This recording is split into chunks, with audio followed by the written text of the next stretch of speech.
Du coup, ça fait déjà quelques années que les salariés, à travers les organisations syndicales, interpellent à la fois la direction, mais aussi la mairie, sur un modèle économique qui est imposé à la société d'exploitation de la Tour Eiffel, qui est dangereux pour la Tour Eiffel, parce qu'il ne laisse pas assez de place, laisse pas assez de moyens à la Tour Eiffel pour pouvoir faire les entretiens et la modernisation qui sont nécessaires sur les installations de la Tour Eiffel. Et là, au contraire, la mairie de Paris a décidé de multiplier par 7 la redevance annuelle que la société doit leur verser. Donc on passe de 8 à 50 millions d'euros par an.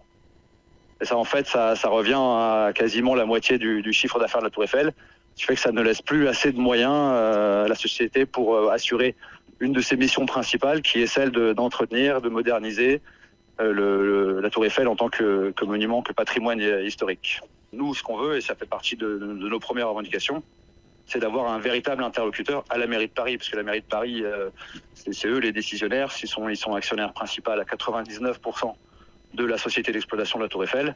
Donc c'est véritablement eux qui ont les clés pour faire avancer le dossier et essayer de rééquilibrer le modèle économique pour justement pouvoir laisser suffisamment de moyens à la société d'exploitation pour remplir cette mission qui est une mission fondamentale. Il y a l'exploitation du monument, certes, mais il y a aussi son entretien et sa modernisation. Et ça, du coup, ça a un impact très concret sur l'état de la Tour Eiffel, ça a un impact aussi concret sur la qualité de visite des visiteurs, parce qu'on se bat aussi pour ça. Il y aura énormément de choses à faire, au-delà même des enjeux de conservation du monument. Il y a aussi énormément de choses à faire du côté des conditions d'accueil du public. Et ça fait partie aussi de nos revendications, qu'il y ait suffisamment d'argent, que l'argent des touristes, le fruit de notre travail, nous, en tant que salariés, qu'il y en ait une partie qui puisse rester à la Tour Eiffel pour pouvoir faire face à la fois à l'entretien, à la modernisation, mais aussi à l'amélioration des conditions d'accueil des visiteurs. Et là, ça fait 18 mois que véritablement on cherche à avoir justement cet interlocuteur à la mairie de Paris pour enfin traiter du fond du problème. Donc 18 mois, ça commence à faire long. Donc c'est pour ça malheureusement, on arrive à cette extrémité de devoir faire grève, ce qui est, du point de vue des salariés, complètement aberrant et affligeant, que ce soit aux salariés de faire grève pour interpeller sur des questions de conservation du patrimoine.